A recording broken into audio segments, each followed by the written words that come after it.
сонсож байна уу? Сонсогдож байна Аруна. За. Статистик чадан хүлээж авч ирсэн.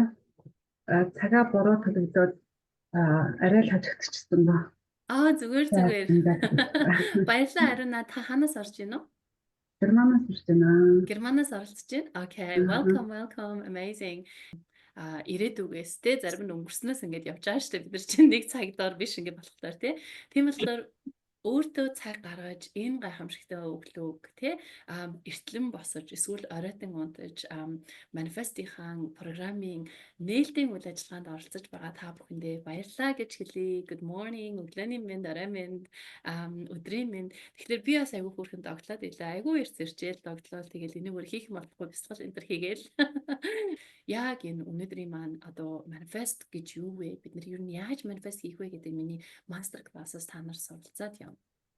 Бид нар ихэвчлэн цагтаа уралдаж тэ ямарваа нэг юмыг төрүүлж хийя гэсэн тийм зорилготой хөтлөгдөөд ихэнхдээ нөгөө нэг өөрийнхөө анхаарлыг яг одоо болж байгаа юмд тавьж чадахгүй өөр тишгээ явчих гад байдаг. Окей? Бүгдээрээ эхлээд бясалгал хийнэ. Окей? Нэг богинохон бясалгал хийж агаад бүгдээрээ хичээлээ эхэлнэ. Тэгхийн бол та нар минь яг нэг зэгтээ бид нар цагийн ямарч бүсэд байсан гэсэн хамаагүй яг нэг зэгтээ яг энэ доор бүгдээрээ уулзах тэр оюун санааны бүрдлийг нь бясалгал гэдэг гайхамшигтай юм маань бүрдүүлээд өгдөг учраас бүгдээрээ бясалгалаар хичээлдээ эхлэх нэ. За болоод өнгөрчихсөн бүх юм өнгөрсөн цаг болж амжаагүй байгаа ирээдүй яг таны энэ оршлоос алсгал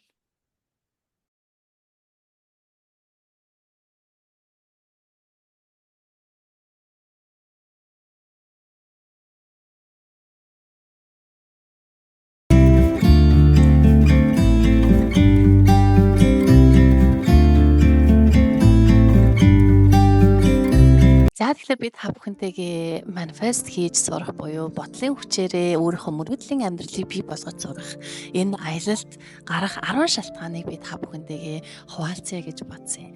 За яг ингээд бодох юм бол энэ 10-аас илүү олон шалтгаанууд байгаа боловч яг миний сонгож авсан хамгийн чухал гэсэн энэ 10 шалтгааныг би танд нэгнээр нь хуваалцахаар шийдлээ. Тэгэхээр өнөөдөр би тантай хуваалцах байгаа шалтгаан маань ерөөсөө л амьдралын утга учир гэдэг юм та ойлгож ухамсарлахгүй. Та амьдрал ер нь яагаад амьдраад байгаагаа мэдж байгаа юу те? Одоо хүн болж төрнөө гэдэг чинь маш их том хувь заяа шүү дээ. Тийм үү? Одоо яг та аав ээжигээ сонгож ирээд Монгол улс гэдгийг сонгож ирээд тий тэгээд яг төрсэн тэр байдлаа сонгож ирээд хүн болсон байгаа. Яагаад бид нар ингэж хүн болсон гэж та ерөнхийдөө өөрөө бодож байсан уу? Амьдралын утга учир гэдэг ингэхлээр амар тийм том агуу юм шиг хэрнээ тий яг ингээд өдөр тутмын амьдралыг ингээд анзаараад үзэх юм бол амьдрал чинь ерөөсөө тэр чигээрээ цаг хугацаагаар хэмжигдэж байгаа. Тийм үү? Бид нар өдөрт хүн болгон 24 цагтай. За дээрэс нь хүн болгон нүцгэн ирээд нүцгэн буццгаана. Тийм ээ? Бид нар маш их хэмжээний эд хөрөнгө цуглуулсан байлаа ч гэсэндээ тэр эд хөрөнгөө хамтд нь авч явах ерөөсөө боломж байхгүй учраас амьдралд маань хамгийн чухал юм ерөөсөө л цаг хугацаа болж таараад байгаа. Амьдралын утга учир юу вэ гэд нөгөө өөрөөсөө ингээд асуухлаар чинь магадгүй тань ингээд гэд хариулт нь олж ирэхгүй байж магадгүй. Хэрвээ тэх юм бол бид нар ерөөсөө л өөрсдийнхөө цаг гэдэг үнэтэй энэ цагийг яаж захиран зарцуулж яаж үрдгийм бэ би ер нь цагаа юунд зарцуулаад идгийм бэ гэдэг дээрээ маш сайн одоо ингэж дүгнэлт шинжилгээ хийх хэрэгтэй юм шиг санагддаг та. За ер нь миний коучинг програмууд сууж байгаа савнар маань бүгдээрээ цагийн менежментийг хамгийн ихэнд сурдаг та. За энэ бол ерөөсөө л энэ амьдралын утга учир буюу цаг гэдэг юм чинь хамгийн үнэтэй учраас бид нар энийг яаж зөв зохистой зорцуулах тийм ээ яаж мөрөөдлийн амьдралаа бий болгохын тулд бид нар нэг л өдөр мөрөөдлийн амьдралынхаа төлөө ажилландаа гэхээсээ илүү тэгэх юм бол хизээж бидний одоо мөрөөдөл биелэхгүй шүү дээ тийм ээ тийм болохоор тэгж хандхаасаа илүү өдөр болгон би өглөө болгон босоод орой унтах хүртлээр энэ яг цаг хугацаа орон цаг хэрхэн ашигладаг юм бэ? За хэрвээ миний одоо ингээд та өөрийнхөө өдөр тутмынхаа зуршлыг ингээд харах юм бол та үнэтэй цагаа шал хэрэггүй юм зарцуулаад байна уу? Хэрвээ тэгж байгаа бол тэр цагаа магадгүй онцон цагийг 2 цаг гэж байдаг юм уу те? Энэ цаг хугацаагаа та өөрийнхөө мөрөөдлийн амьдралаа бий болгохын төлөө яг л өнөөдрөөс хэлэхгүй байх юм бол таны амьдрал яг хэврээл байгаа. Тийм болохоор бид нар амьдралын утга учир гэдэг энэ хамгийн том одоо асуултыг хамгийн эхлээд өөрөөсөө тавьж байгаад өөртөө цаг хугацаа орон зай өгч байгаад би амьдралаас юу хүсэж байна вэ гэдгийг өөрөөсөө чин сэтгэлээсээ маш үнэнээр асуух хэрэгтэй. Ер нь бол маш яаралтай хүн болгон энэ асуултанд өөрөөсөө асуух хэрэгтэй юм санагдав. Сүүлийн 4-5 жил коучинг ингээд хийгээд одоогоор 300 хэдэн шавтай болцсон явж байна. Хүн болгоноос ер нь чи амьдралаас юу хүсэж байна вэ гэсэн энэ асуултанд асуухад би амьдралаас яг л энийг хүсэж байна гэдэг тодорхой хариултыг маш хурдан өгч байдаг хүн айгүй зүрх. Яагаад вэ гэхээр энэ асуултыг 30 нас хүртлээр 40 нас хүртлээр магадгүй 50 нас хүртлээр өөрөөсөө огт асууж байгаагүй. Зүгээр л амьдралд нэг ингээд урсаж байгаа юм шиг байдлаар амьдарсаар байгаад ирсэн байна гэдгийг manifestation програм суусан шавнар маань өөрсдөө ухаардаг.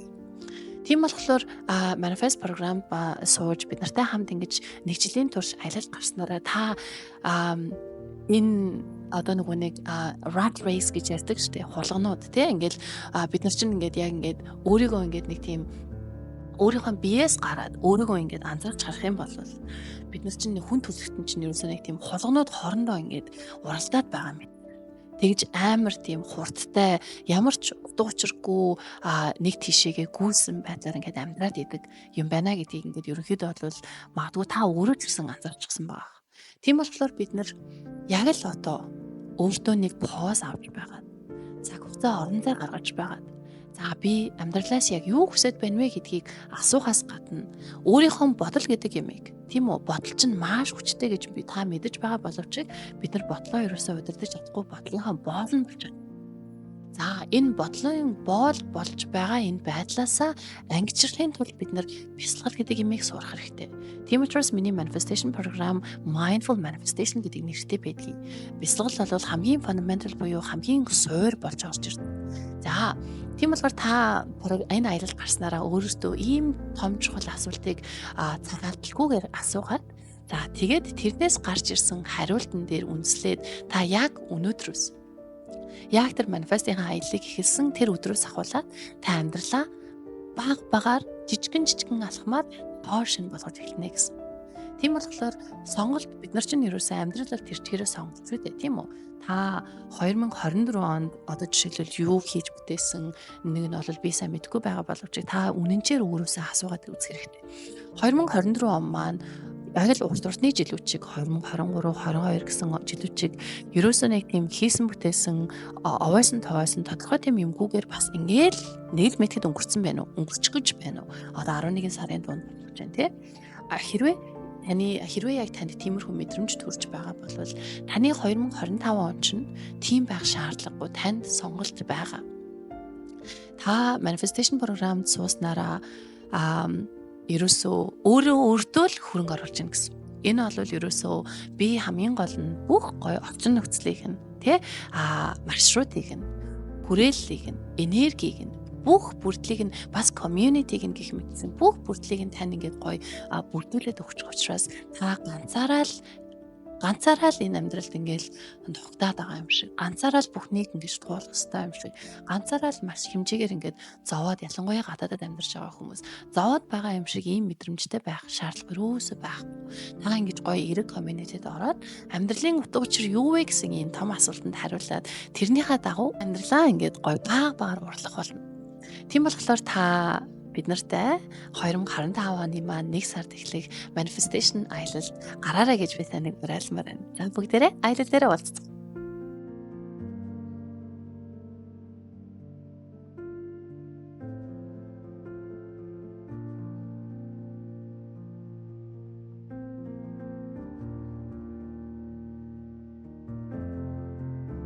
Okay, thank you everybody. Маш их За, баярлалаа. Баяртай. Бүх юм гоё тодорхой байсан байх. Тэгээд та нар минь гоё social дээр гоё бичээрэй, намайг таглаарай. Би бас эргүүлээд Баярлалаа. Баярлалаа. Thank you so much. Баярлалаа. Бүгдээрээ аялал дээр Thank you so уулзцгаая. much. Thank you. Баярлалаа. Баярлалаа.